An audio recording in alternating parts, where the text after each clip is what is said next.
Altcoins are going to get you out of poverty, and I'm going to give you a couple of steps on how people out there are picking altcoins in order to make this leap from wherever they are, whether it's poverty, low income, middle class, trying to get to that coveted crypto millionaire status over here on this side. How are people making this jump, and how are they making these picks, and how can you possibly replicate the same going into this new bull market that we're probably headed into? Well, the first thing you got to realize is, why would I want to be in altcoins, and how are those specifically going to get you out of poverty? We've all seen the stories of people really investing into Bitcoin early and making millions or hundreds of millions of dollars, or people got really good investments last cycle and they did it in things like Ethereum, Solana, Avalanche, meme coins, Doge, Shiba Inu. They made life-changing gains. We've seen people invest in things like Blur and Blast, kind of get those airdrops and make hundreds of thousands of dollars. And a lot of us are wondering, how can we make this happen for ourselves? In order to make this leap from where you are to where you want to go, let's understand the current situation in crypto, and I guess in finance as well, or like in the overall economy, so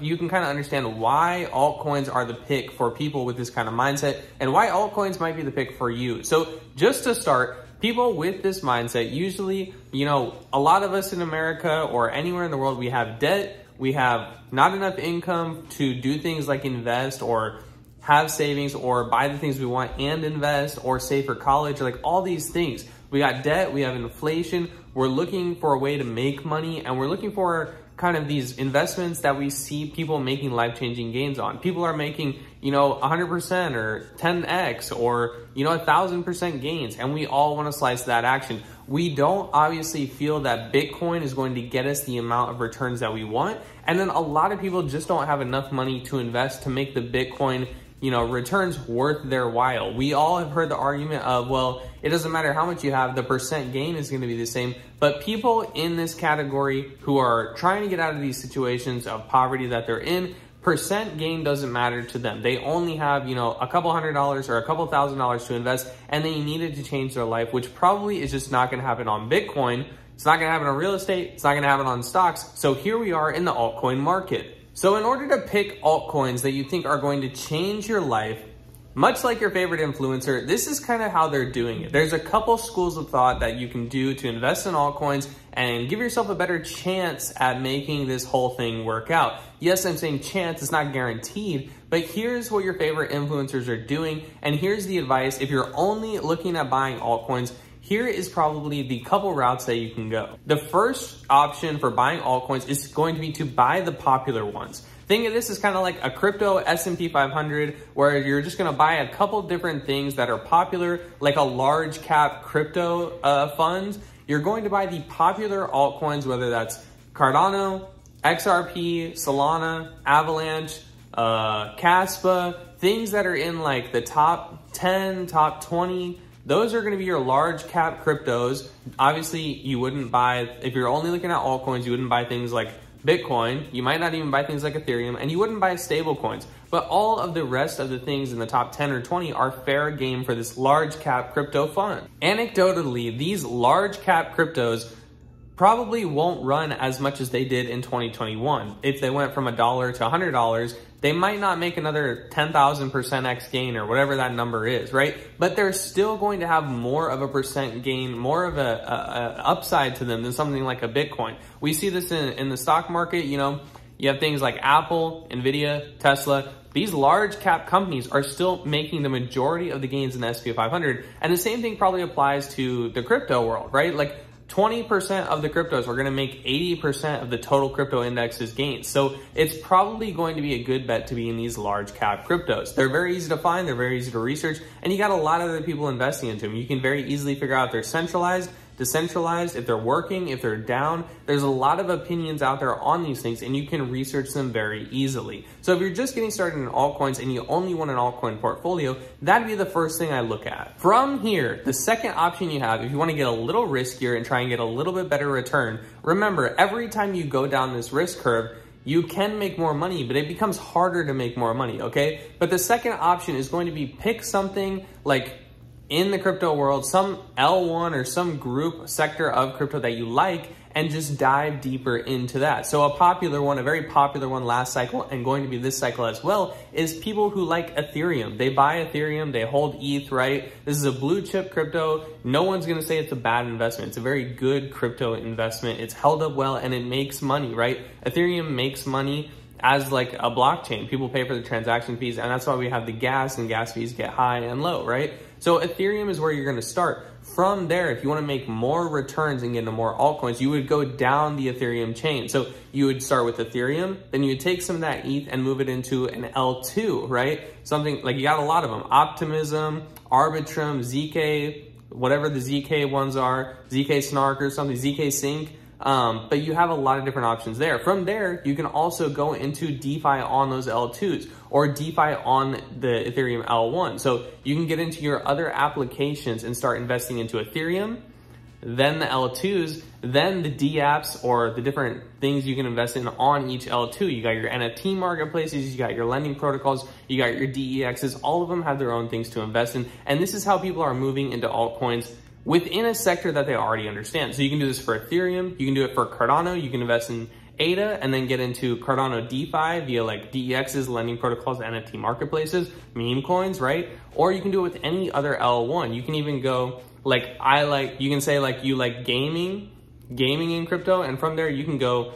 gaming on Ethereum L2s, and then invest in all the different gaming projects. So you can work your way down the altcoin ladder. The third way that you can pick altcoins and find a niche investing in altcoins is to find kind of like a technology that you like in the crypto space and work down the ladder, much like the last scenario. So Bitcoin is in an L1 that's UTXO and is decentralized. And I happen to like that. I think that's how crypto should be. And I understand the technology and I like the technology behind that. So if I don't want to invest in Bitcoin, what's the next solution? Well, the next solution is Cardano. Cardano is in L1, it's decentralized, and it's UTXO based, okay? So I'd take my money and I'd invest it into Cardano. Then if I want to work down this chain of other L1s that are decentralized, that use UTXO, I can invest in Cardano, I can invest in Ergo, I can invest in Caspa, I can invest in Alephium. So these are different layer ones that get riskier and riskier and riskier the further I move down the chain. They have smaller market caps,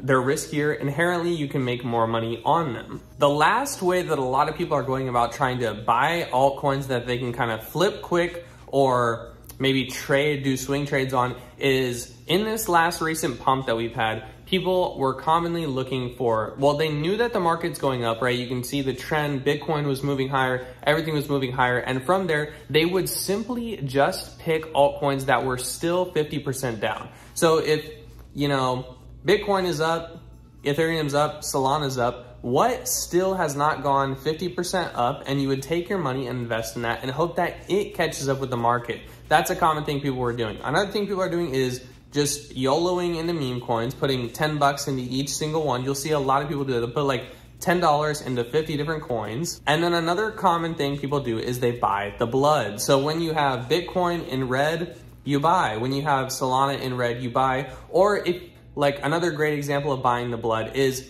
in the FTX collapse, Solana got down to like $5, $10. That was a massively undervalued coin at that current price because of it being directly tied to FTX. It crashed harder than a lot of the rest of the market. So when that happened, Solana went extremely undervalued, and now today it's over $100. So that would be almost 100x for you. We have other scenarios of this where you can buy the blood when only a certain coin gets certain amounts of news, much like an XRP with the lawsuit. That's a specific news cycle just for XRP, and you could buy that blood and try and make money on XRP. So you can buy the blood of these altcoins if they get news specified for them. Now, those are the common ways people are going about picking altcoins to try and get out of poverty. People are actively doing all of these strategies right now, and they are trying to buy these altcoins in hopes that the 2025 bull market after the halving is going to happen much like it's happened all of the other time in crypto's history. They're planning on that Bitcoin halving to bring in the new year, bring in the new bull run, and in 2025 sell these positions. Now, if you're going to do this, if you're going to invest in altcoins, you got to do it right. Obviously, you have to think about the kind of position you can make. If you only got a couple $100, how are you going to allocate? You're really just trying to gamble. If you only got a couple $100, you're accepting the fact that you are just gambling, and you got to actively put that money in a place where you think it's going to grow to a number you have in mind at the end. So if you say, I want to have $100,000 and all you got is $1,000 to invest, you got to make 100x. How are you going to do that, right? So you cannot invest in something like Bitcoin and Ethereum to make that happen. So you got to actively understand your position, understand how much money you're willing to invest, understand that if you're investing with $1,000 or less, you're effectively probably gambling. If you're trying to pick altcoins to make, 6 figures, that's effectively gambling. But then you also have to understand that you are in a harder position to invest because you have less money. So in order to compensate for the lower amounts of money, you need to have more time in, you need to have more information, you need to have more research than everyone else. I would like to wrap up this video by saying this is not the best way to effectively go about managing your money for the rest of your life. And I think most people in this altcoin strategy know that. If you don't know that, please watch this part. You're going to need to learn that. But if you are investing in altcoins to get out of poverty or get out of your situation or get to that crypto millionaire status right now in the next bull run, in the next year or two, you need to understand that this is a short-term play. It's a maximum 3-year play. And if you're in this play for more than 3 years, you're probably doing it wrong, and you're going to end up holding your tokens like a lot of people did in 2022, on the back half of 2021, 2022, and 2023. I even did it, right? So I don't want to hold tokens that I don't want to hold anymore. And in 2025, I plan on liquidating those positions and moving the money into safer assets, whether it's Bitcoin, Ethereum, stocks, real estate, 401k, or maybe a cool Corvette. You can deploy all these strategies and you can probably find a way to make some money, right? But you got to be careful out there. You got to be careful of scams. You got to be careful of rug pulls. If you only got a couple $100, you have a very limited amount of chance. So you need to pick some things that are safer to invest in. Probably start off with just your larger L1s and kind of work your way down as you learn a little bit more about this crypto game.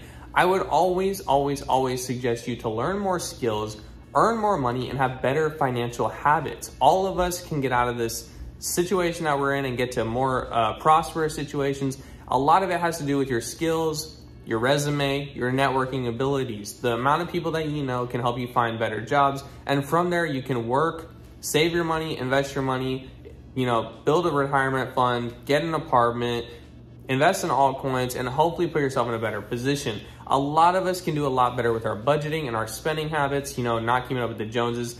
But yes, if you're looking to get out of your current situation with altcoins, I highly suggest you to start researching. You need to have more information and you need to deploy that information better.